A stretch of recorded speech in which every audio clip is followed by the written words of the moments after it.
ஒண்ணு இல்ல, இந்த ஜாதகம் வந்து நம்ம ஐயாவுக்கு வந்த ஜாதகம் பார்க்க சொல்லி, அவர் வந்து டக்குன்னு என் கையில கொடுத்துட்டு, மாப்பிள்ளை இதுக்கு பதில் சொல்லிருங்க அப்படின்னு சொல்லிட்டு என் கையில கொடுத்துட்டு போயிட்டாரு. எனக்கு வந்து ஒரு பழக்கம் இருக்கு, ஒரு ஜாதகம்னா நல்லா அதை ஒரு மணி நேரம் 2 மணி நேரமாவது பார்க்கணும், அப்பதான் நான் பலன் சொல்லுவேன்.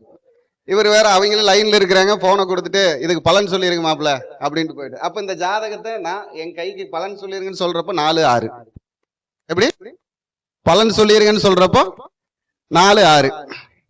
அப்போ வேகமா இந்த ஜாதகத்தை வாங்கினது நான் டைமை பார்த்தேன் 4-6.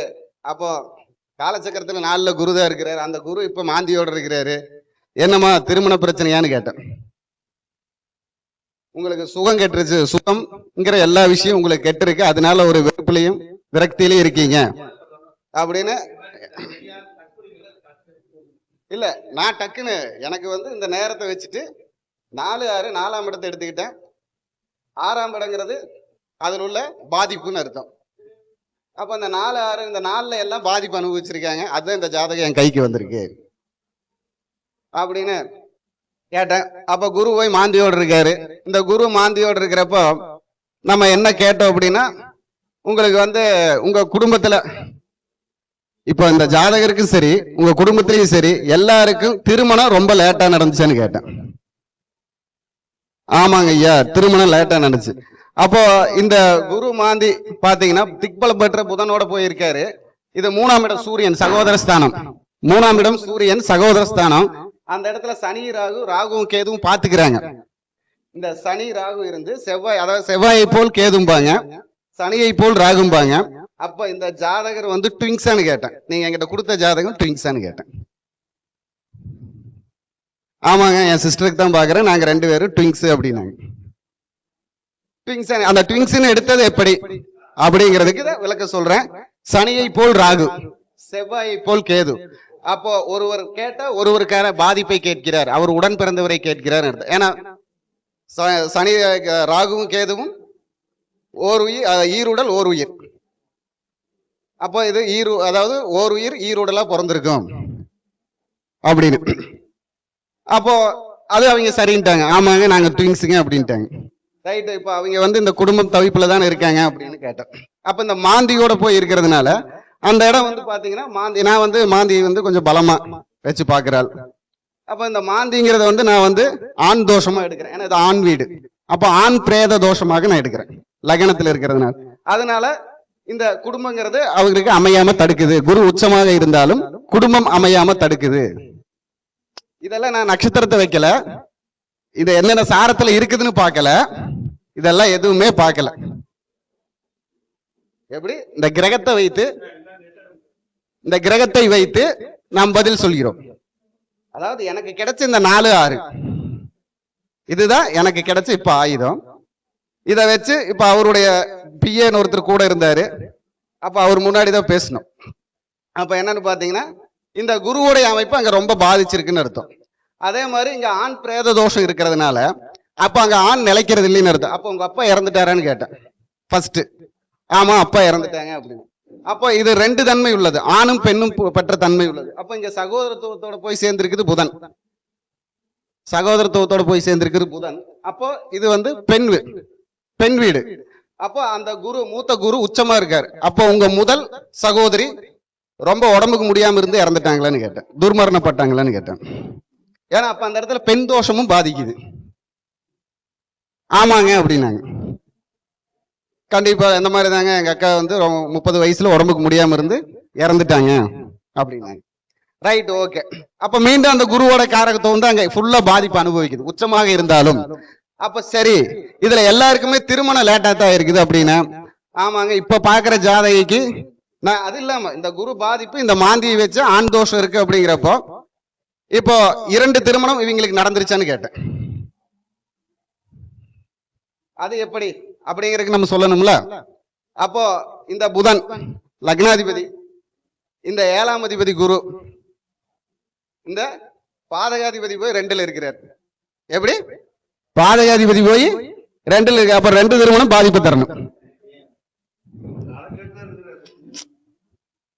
அதாவது அது தனக்கு எட்டுங்கிறது கூட மாங்கல்ய ஸ்தானம்னு எடுத்துக்கலாம். மாங்கல்யத்துல குரு வலுவா இருக்கணும். அப்ப அந்த குரு நிக்கிறது சந்திரன் நீச்சமா போயிடுறாரு. அதை நம்ம ஒண்ணு காரியமா எடுத்துக்கணும். விருச்சிக ராசி இந்த சந்திரன் நீச்சமாக இருந்தாலும் இந்த சந்திரனுக்கு நிக்கக்கூடிய செவ்வாய் இங்க கேதுவோட போயிருக்காரு பாதக வீட்டுல. அதாவது காலச்சக்கரத்துக்கு பாதக வீட்டுல கேதுவோட போயிருக்காரு. எங்க போனாலும் 2 கிரகமா பலம் தருது. அப்ப இது ஆண் வீடு. அப்ப இங்கே 2 ஆணுடைய பாதிப்பு அவங்களுக்கு வரணும். அப்போ அந்த லேடிக்கு 2 ஆணுடைய பாதிப்பு வரணும். அப்போ இங்க செவ்வாய்ங்கிற ஒரு ஆளுகிட்ட நீங்க வந்து டைவர்ஸ் வாங்கிட்டீங்க, கேதுங்கிற இன்னொரு ஆளுகிட்ட இன்னும் டைவர்ஸ் கிடைக்கல, ஆனா 3வது ஆளை தேடுறீங்க அப்படின்னு. அதுவும் நடக்குன்னு சொல்லிட்டேன். அதுவும் நடக்கு. இந்த மே 31ஆம் தேதிக்கு மேல இருந்து ஆவணி மாசத்துக்குள்ள அதுவும் நடக்குன்னு சொல்லிட்டேன்.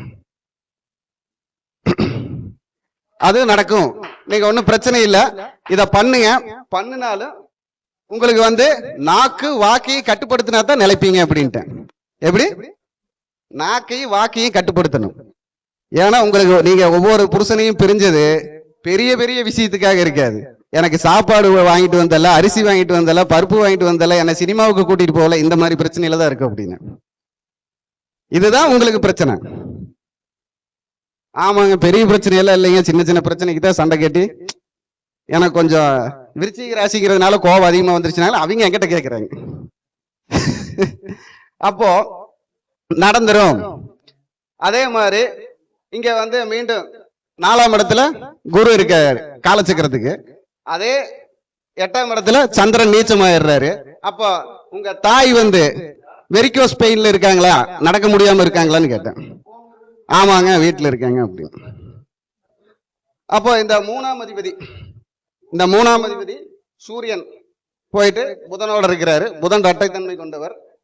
அந்த குருவை சுக்கிரன் பாக்குறாரு, பெண் கிரகம்னு. அப்போ 1 2 3 4 மொத்தம் உங்க கூட பிறப்பு 4 பேரான்னு கேட்டேன் அவங்க கிட்ட. எத்தனை பேரு? நீங்க 4 பெண் குழந்தைங்களான்னு கேட்டேன். ஆமாங்க, மொத்தம் நாங்க 4 பேரு. அதுல மொத்த அக்கா இறந்துட்டா 30 வயசுல. 2வது அக்காவுக்கு குடும்பம் இருக்கு. அப்ப அதுவும் பிரச்சனையா இருக்குன்னு கேட்டேன். ஆமா, அதுவும் பிரச்சனையா இருக்குதுங்க. பின்ன இப்ப 3வது அக்காவுக்கு, அதாவது இவங்க 2 பேரும் டிங்ஸ் ஒரு நிமிஷம் 2 நிமிஷத்துக்கு முன்னாடி பிறந்தவங்க அப்படின்னு வச்சுக்கங்களேன். அப்ப 3வது அக்காவுக்கு அவளும் பிரச்சனையா இருக்கு. இப்ப உங்களுக்கும் குழந்தை இல்லாம இருக்குதான்னு கேட்டேன் அந்த கேட்ட சிஸ்டருக்கு. அவன் எனக்கு 33 வயசு ஆச்சுங்க, இன்னும் குழந்தை இல்லைங்க அப்படின்னாங்க. சரி, 33 வயசுல எனக்கும் கல்யாணம் ஆச்சுங்க, இன்னும் குழந்தை இல்லை அப்படின்னாங்க. அப்போ இந்த மாதிரி ஒரு ஜாதகத்துல கிடைச்ச நேரத்தை வச்சு நம்மளால டக்கு டக்குன்னு சொல்ல முடியும். அந்த பாவகத்தையும் கிரகத்தையும் குணத்தையும் புரிந்து கொண்டால் அந்த நேரத்தை வச்சு நம்ம சொல்லக்கூடிய. நான் சொன்ன ஒரு விஷயம் கூட அவங்க இல்லைன்னு சொல்லல. எனக்கு அதுதானே தேவை. ஏன்னா ஐயாவோட பேரை காப்பாத்தணுமே, டக்குன்னு போ கொடுத்துட்டு பேசுன்னு சொல்லிட்டாரு. நம்ம வேற ஐயா கிட்ட, ஐயாவை நம்மள ஏதாவது ஒரு விதத்துல நினைச்சிருப்பாரு, அது கெட்டு போச்சுன்னா ஐயாவோட பேரையும் காப்பாத்திட்டேன், என்னோட பேரையும் காப்பாத்திக்கிட்டேன். அப்போ இந்த மாதிரி நம்மளால எடுக்க முடியும். அப்ப பாருங்க, ஒரு 47 வயசு பெண்மணிக்கு 3வது கல்யாணத்துக்கு வாய்ப்பு இருக்குன்னு ஜாதகத்துல இருக்குன்னு சொல்றோம். 2 கல்யாணம் முடிஞ்சிருச்சுன்னு நம்ம சொல்றோம். நம்மளால ஜாதகத்துல இதையெல்லாம் அதே உணர்வோட செயல்பட்டா எல்லாத்தையும் பார்த்த நேரத்துல பார்த்த செயல்பாட்டுல சொல்ல முடியும். இது எப்படி இன்னொரு கல்யாணம் இருக்குன்னு சொன்னா, என்னுடைய சிஸ்டத்துல, அதாவது நட்சத்திர லக்ன முறையில நான் போட்டு இவங்களுக்கு 3வது திருமணமும் இருக்குது அப்படிங்கறத நான் சொன்னேன்.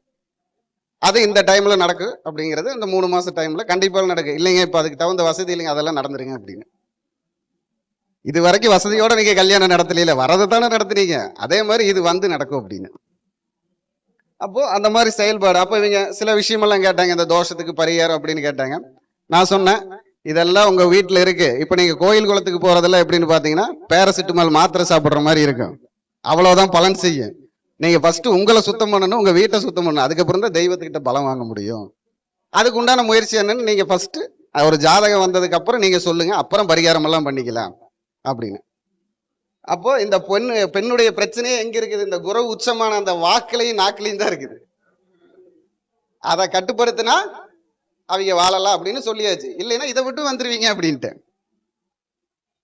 நீங்க என்ன வேணும், உங்க வீட்டுக்காரர் சொல்றதுக்கெல்லாம் இப்போ ஒருத்தர் கல்யாணம் பண்ணீங்கன்னா சரிங்க, நீங்க சொன்னா சரிங்க, ஒரே வார்த்தை தான் இருக்கணும். என்னது? நீங்க சொன்னா சரிங்க அப்படின்னா உங்க வாழ்க்கை சரிங்க அப்படின்னு சொல்லி. அப்ப அந்த ஒரு பாதிப்பை சொல்றதுக்காகத்தான் இந்த நேரத்துல நம்ம வந்து இந்த மாதிரி நேரத்தை வைத்தும் ஒரு நட்சத்திரம் ராசி இல்லாமலும் வேகமாக பலன் சொல்ல முடியும் அப்படிங்கிற ஒரு வாய்ப்புல தான் இந்த வாய்ப்பு தந்த எனக்கு விஜயகுமார் ஐயாவுக்கு மீண்டும் நன்றியை சொல்லி இந்த குரு ஆஸ்ட்ரோ அகாடமி குரு திருமண தகவல் மையம் மேலும் மேலும் உயர்ந்து வரவும் இங்கிருக்கும் எல்லாரும் மேலும் மேலும் உயர்ச்சி பெறவும் இறைவனை பிரார்த்திக் கொண்டு விடைபெறுகிறேன்.